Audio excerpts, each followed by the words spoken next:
والصلاة والسلام علی رسول اللہ اما بعد۔ کل ہم نے یہ طے کیا تھا کہ عبادت صرف کس کی ہوگی اور اس کے ساتھ کوئی شریک نہیں ہوگا۔ آج آپ کو شیخ الاسلام محمد بن عبد الوہاب رحمہ اللہ نے کچھ عبادتوں کی اقسام بتائیں کہ کس کس طرح کی عبادتیں عام طور پر ہوتی ہیں اور وہ سب کی سب کس کے لیے ہوں گی انشاءاللہ اللہ کے لیے۔ تو شیخ الاسلام ابن محمد بن عبد الوہاب رحمہ اللہ فرماتے ہیں وَأَنْوَاعُ الْعِبَادَةِ الَّتِي أَمَرَ اللَّهُ بِهَا مثل الإسلام والإيمان والإحسان ومنه الدعاء والخوف والرجاء والتوكل والرغبة والرهبة والخشوع والخشية والإنابة والاستعانة والاستعاذة والاستغاثة والذبح والنذر وغير ذلك من انواع العبادة التي امر اللہ بها۔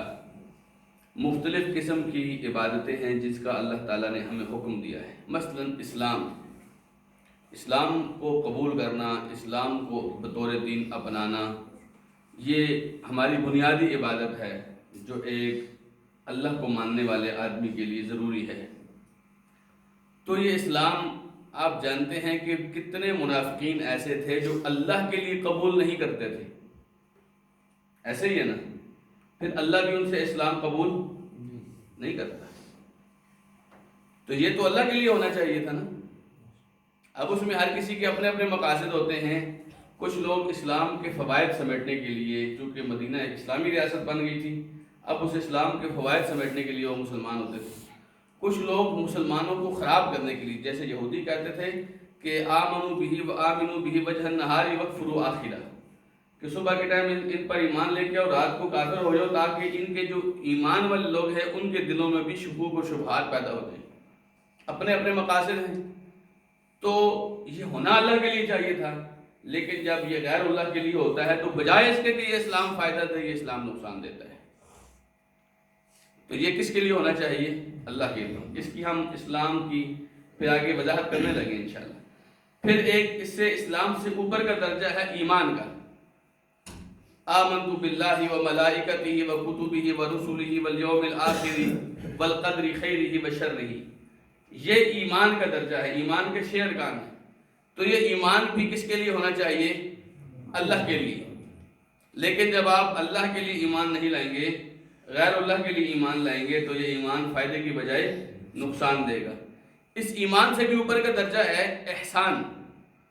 احسان کا مطلب ہی یہ ہے کہ ان تعبد اللہ کانک تراہ، کہ جب آپ اللہ کی عبادت کر رہے ہیں تو ایسے عبادت کریں کہ جیسے آپ اللہ کو دیکھ رہے ہیں۔ کسی کو دیکھ کر اس کے منہ کے پیچھے عبادت کرنا اور کام کرنا، اس کا مزہ، اس کی لذت یا اس کا اپنے اندر جو اعتماد ہوتا ہے وہ ایک الگ ہوتا ہے۔ اور اگر آپ کو یہ کیفیت پیدا نہیں ہو رہی تو فرمایا فَإِن لَمْ تَكُنْ تَرَاهُ فَإِنَّهُ يَرَاكَ، تو کم سے کم آپ نے اپنے اندر یہ کیفیت پیدا کرنی ہے کہ اللہ آپ کو دیکھ رہا ہے۔ پھر جب آپ کو یہ پتا ہوگا نا کہ آپ اللہ کی نظر میں ہیں اور آپ جب عمل کریں گے تو اللہ دیکھ کر خوش ہوگا، پھر آپ اچھے طریقے سے عمل کریں گے۔ تو یہ بھی اللہ سبحانہ وتعالیٰ کے لیے احسان بھی کرنا ہے۔ اب دیکھیے کئی لوگ خشوع تو کئی ایسے بھی پیدا کر لیتے ہیں جو اللہ کے لیے نہیں کرتے، لیکن ان کا یہ خشوع، ان کی یہ نمازیں، ان کی یہ عبادتیں اتنی عمدگی کے ساتھ پڑھے ہوئے کلمے اور اتنی عمدگی کے ساتھ کیا ہوا جہاد بھی اللہ قبول نہیں کرتا، کیونکہ یہ اللہ کے لیے نہیں ہے۔ پھر یہ تو ہوگی بنیادی چیزیں، لیکن اس کے اندر مزید تفصیل ہے۔ اسلام کے اندر مزید کیا کیا عبادتیں ہیں؟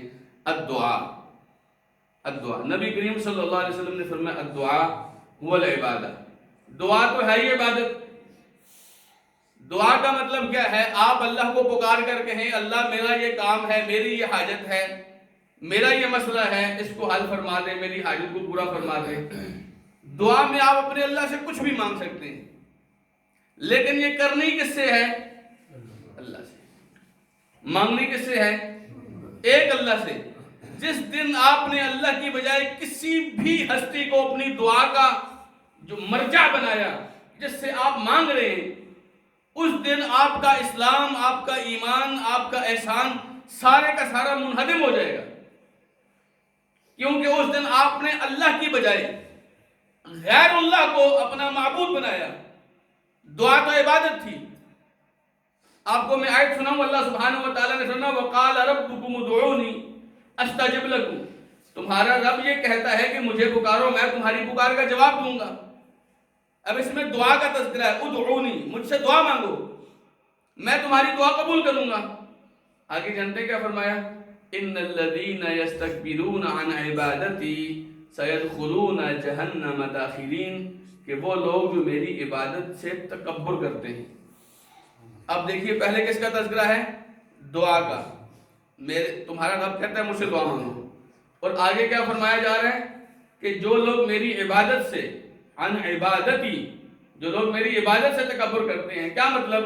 دعا ہے یہ عبادت، تو جو لوگ دعا کرتے ہیں وہ تکبر نہیں کرتے، جو دعا کرتے ہوئے تکبر کرتے ہیں، گویا عبادت کرتے ہوئے تکبر کرتے ہیں، فرمایا وہ اوندھے منہ جہنم میں داخل ہوں گے۔ یہ ناک ہے نا، ناک کو اونچا کرنے کے لیے نہیں کرتے نا، اسی ناک کو رگڑ کے جہنم میں ڈالا جائے گا۔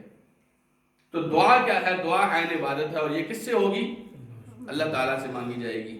اللہ کے علاوہ یہ دعا کسی اور سے نہیں ہوگی، اللہ تعالیٰ قبول نہیں کرے گا۔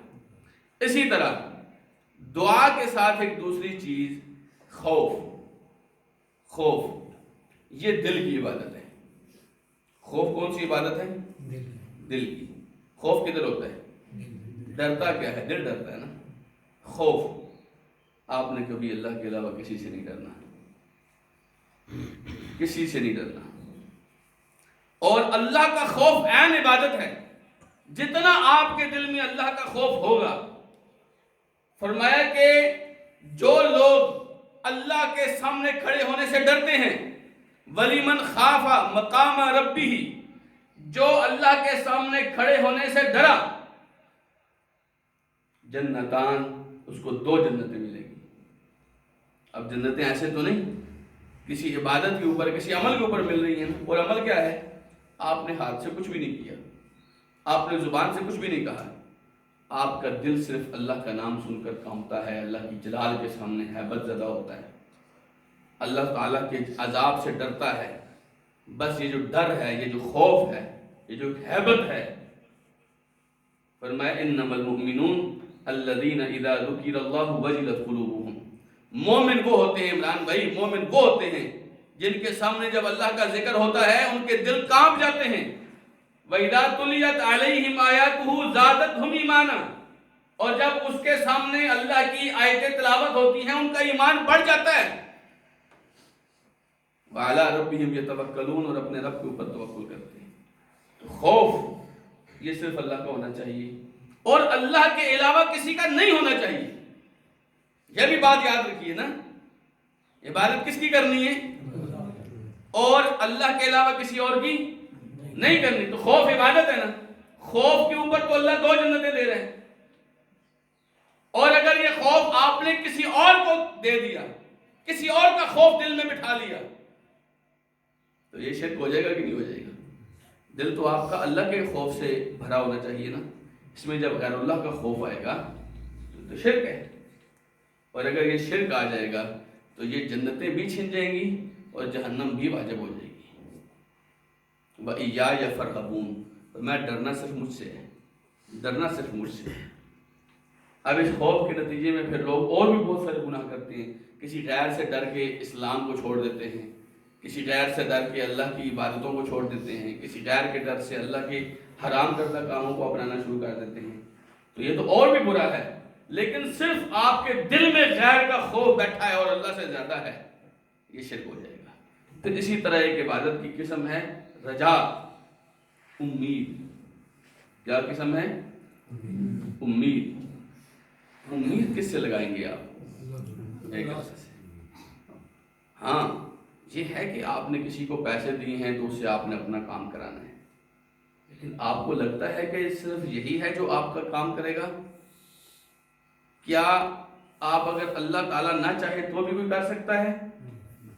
اصل مسئلہ یہاں پر آتا ہے، آپ نے کسی سے کام کرانا ہے، کام تو سب ہم ایک دوسرے کے کام آتے ہیں تبھی یہ معاشرہ چلتا ہے نا، لیکن امید لگانا کہ صرف یہی کر سکتا ہے ہو جائے گا، کیونکہ صرف وہی کر سکتا ہے تو وہ صرف اللہ ہے، اور اگر اللہ کرنا چاہے اور دنیا میں کوئی بھی نہ کرنا چاہے ہو کر رہے گا۔ یہ اللہ جو چاہتا ہے. جانتے اللہ تعالیٰ کیا فرماتا ہے؟ فعال لما یرید. وہ جیسا چاہتا ہے اس کو کر ہی گزرتا ہے، اس کو کوئی نہیں روک سکتا. جب ایک ذات ایسی ہے جو کر ہی سکتی ہے اور کوئی روکنے والا اس کو نہیں روک سکتا، تو پھر امید اسی سے ہوگی نا. باقی تو سارے ایسے ہی ہیں. ایک عارضی سے اللہ تعالیٰ نے نمائندے بنائے ہیں، اس سے امید نہیں ہوگی، اس سے کام نکلوانا ہے ہم نے. بس امید کس سے ہوگی؟ ایک اللہ سے. جب آپ کسی مشکل میں پھنستے ہیں اور کسی ڈی ایس پی کے پاس جاتے ہیں، ایس پی او کے پاس جاتے ہیں، آئی جی کے پاس جاتے ہیں، ایم این اے کے پاس جاتے ہیں، تو امید اس سے نہیں لگانی.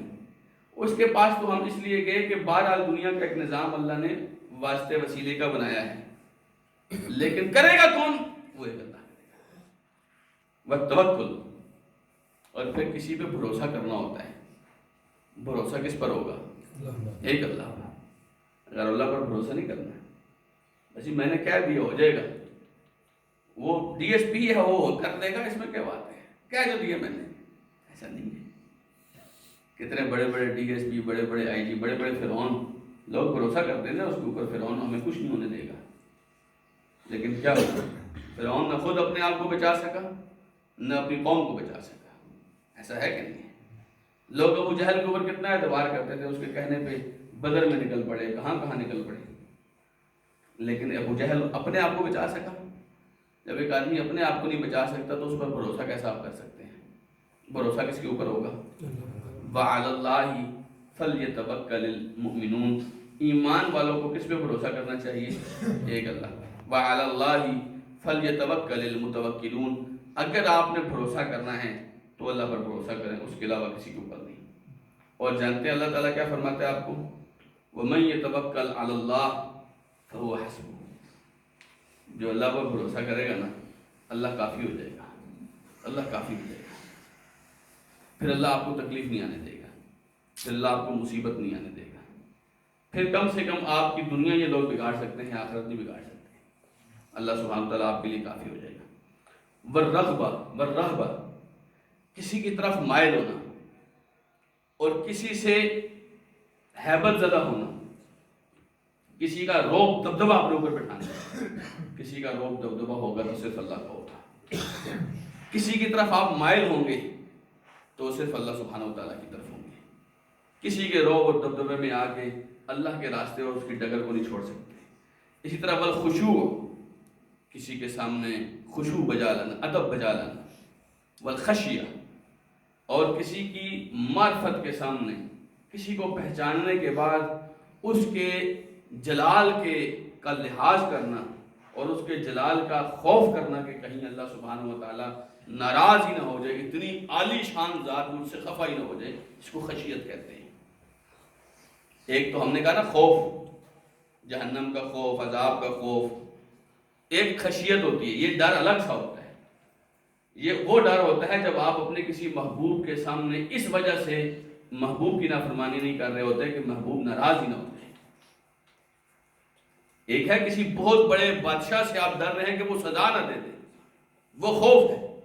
لیکن خشیت اس کو پہچان کر اس کی معرفت حاصل کرنے کے بعد اس کے جلال کے سامنے آپ مغلوب ہو جائیں اور اس کے سامنے آپ کو یہ ڈر لگے میرا یہ جلال والا رب، میرا یہ عزتوں والا رب، میرا یہ عظیم رب مجھ سے ناراض نہ ہو جائے، خفا نہ ہو جائے.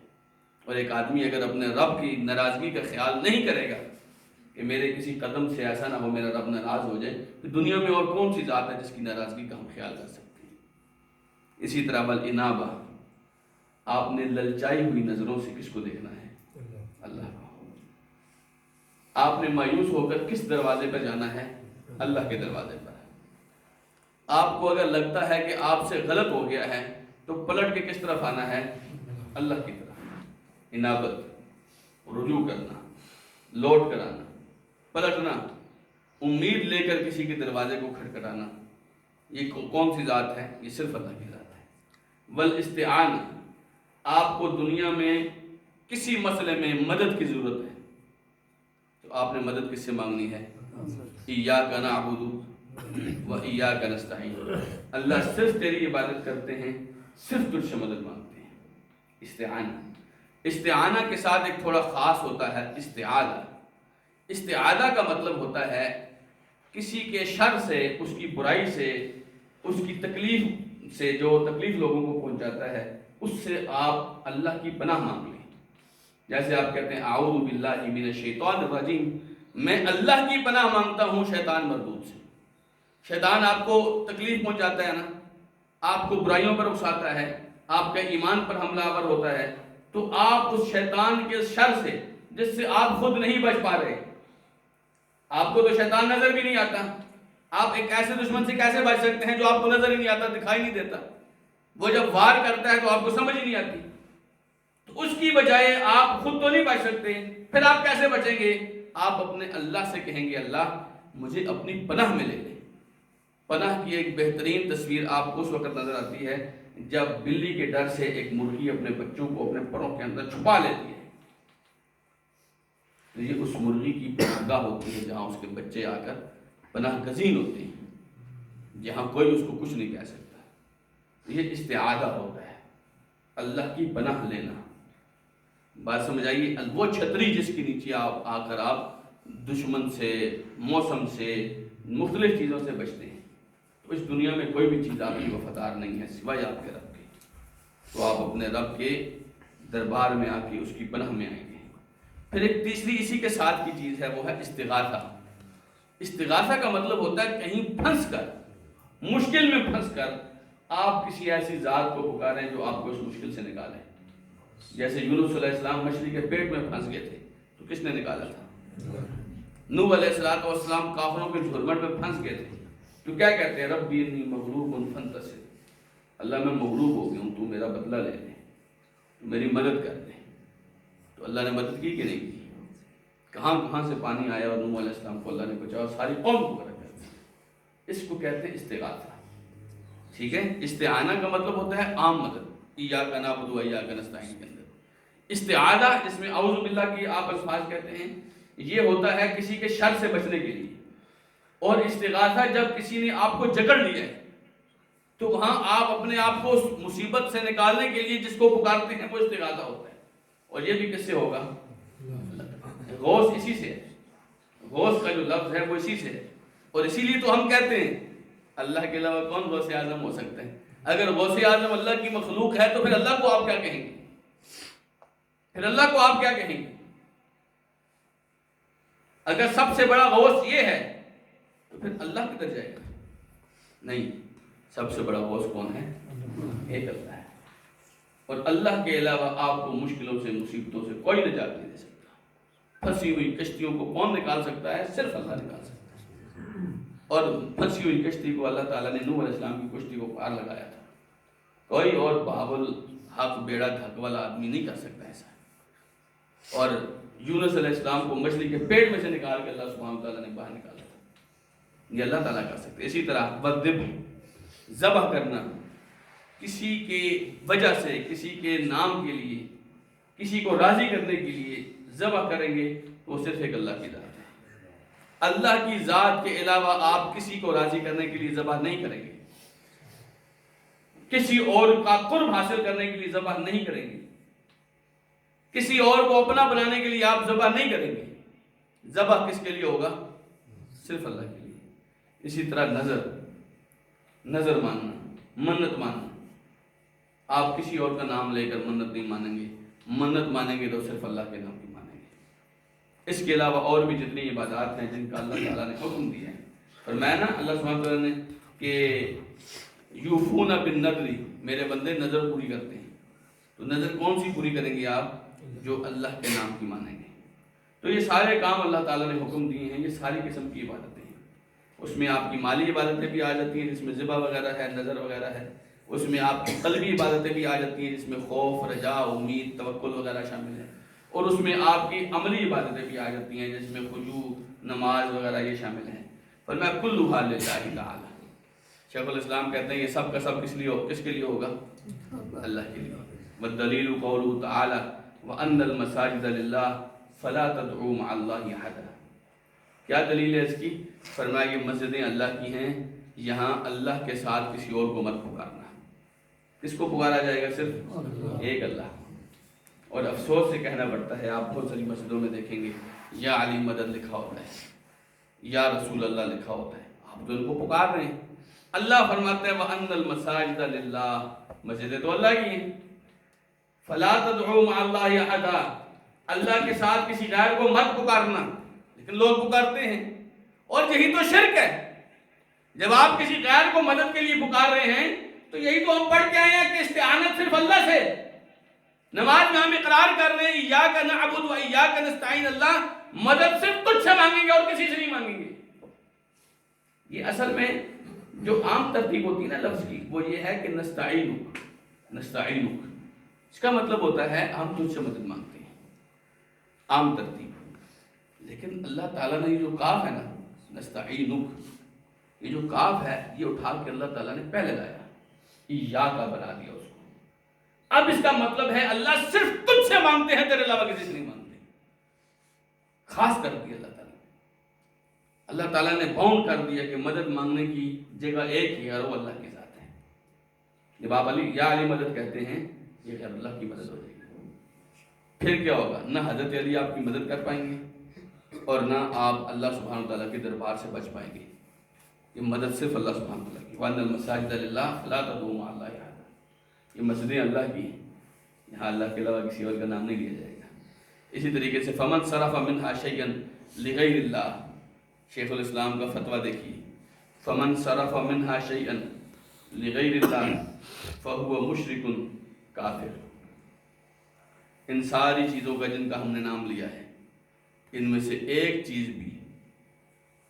بھی اگر آپ نے غیر اللہ کے لیے کی، فرمایا ایسا کرنے والا مشرک ہے، کافر ہے، ایسا کرنے والا مشرک ہے، کافر ہے۔ اور یہی قصور تھا مشرکین مکہ کا۔ کیا وہ اللہ کا نام نہیں جانتے تھے؟ وہ جانتے تھے۔ کیا وہ اچھے اخلاق کو اچھا نہیں کہتے تھے؟ کہتے تھے، سچ کو سچ کہتے تھے، اچھے لوگوں کو اچھا سمجھتے تھے، لیکن ان کے ساتھ محمد رسول اللہ کی لڑائی کیا تھی؟ وہ غیر اللہ سے مدد مانگتے تھے، اور اللہ کے رسول فرماتے تھے فَلَا تَدْعُوا مَعَ اللَّهِ أَحَدًا، اللہ کے ساتھ کسی اور کا نام لے کر مدد مت مانگو۔ یہ لڑائی تھی۔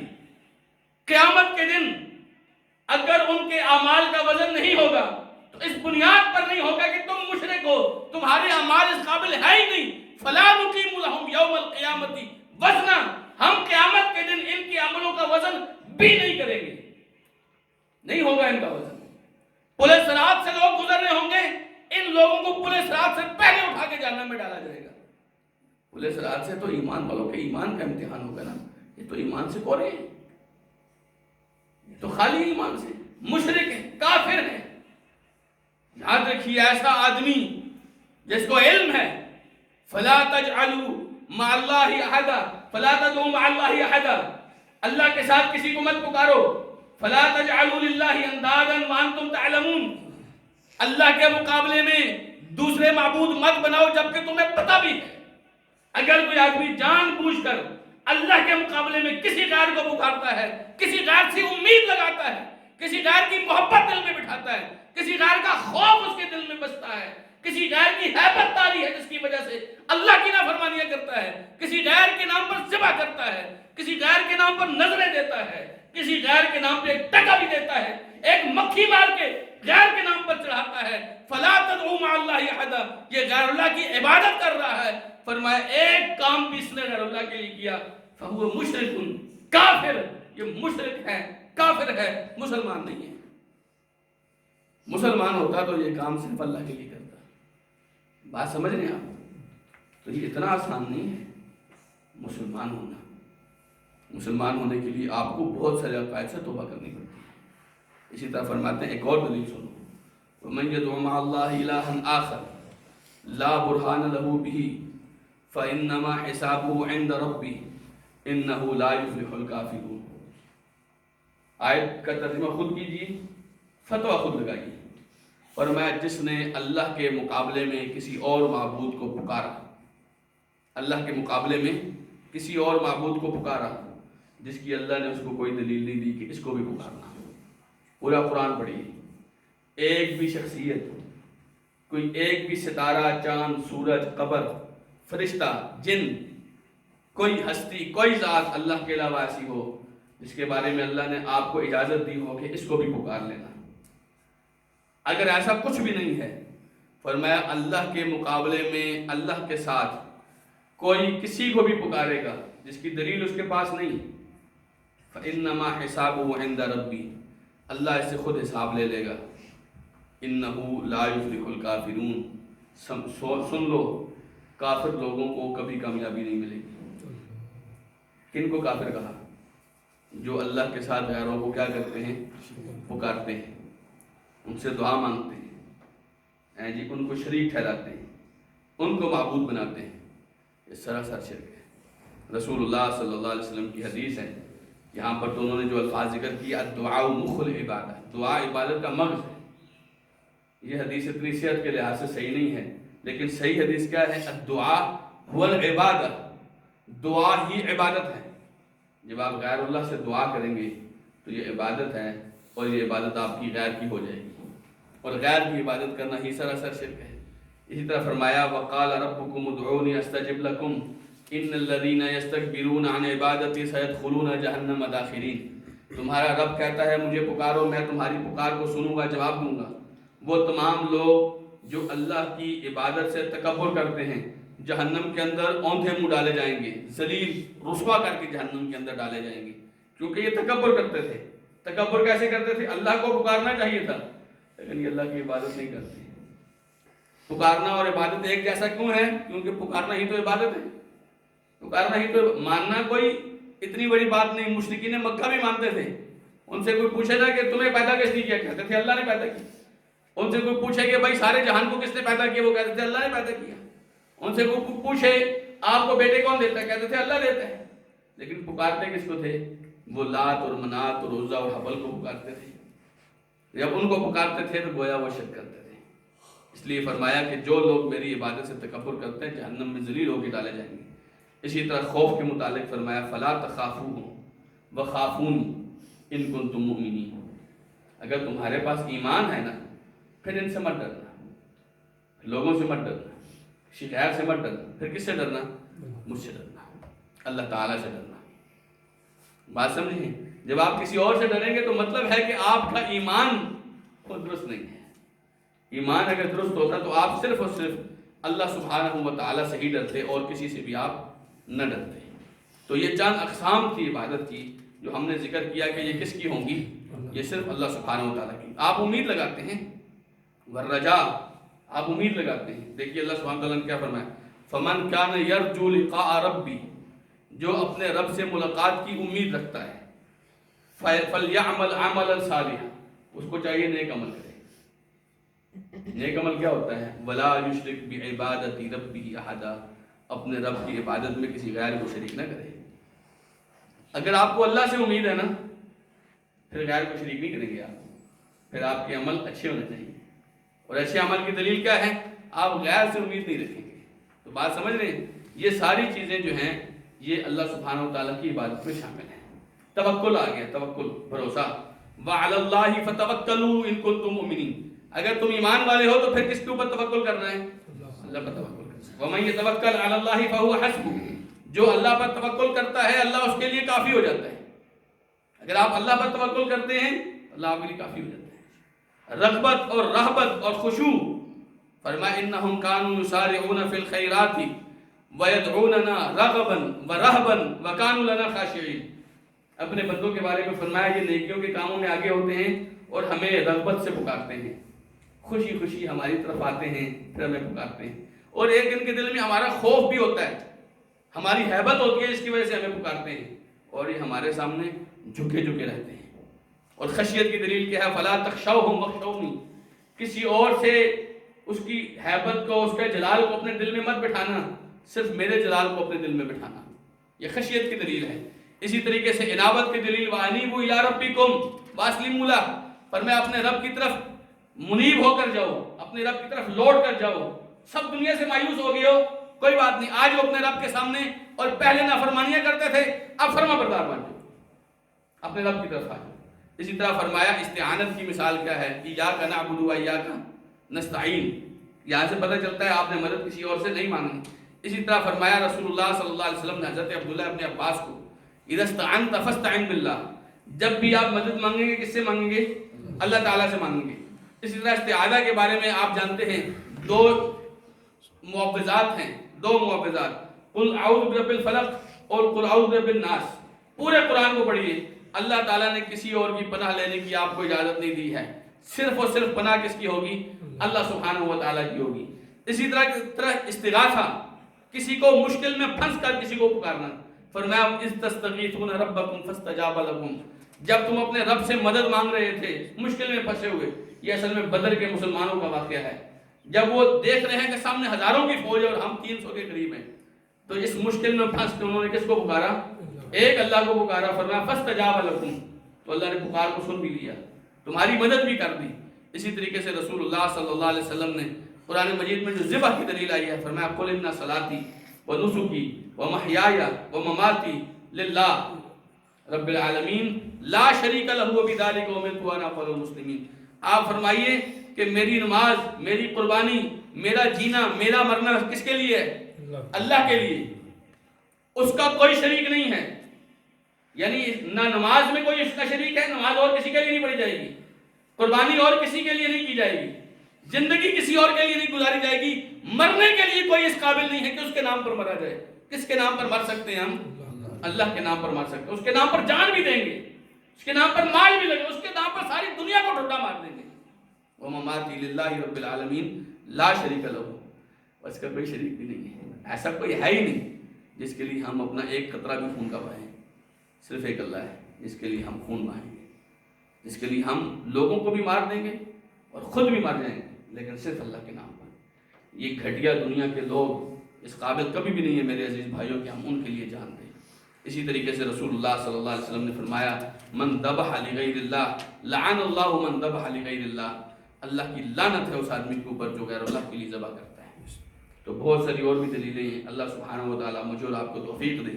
ہم نے بڑی تفصیل کے ساتھ چند عبادتوں کا تذکرہ کیا ہے، اور یہ شیخ الاسلام نے اس لیے کیا ہے کہ ہمارے ہاں لوگ صرف سجدہ کرنے کو عبادت سمجھ رہے ہوتے ہیں، باقی سارے کام جائز ہیں اور وہ مسلمان اپنے آپ کو سمجھ رہے ہوتے ہیں۔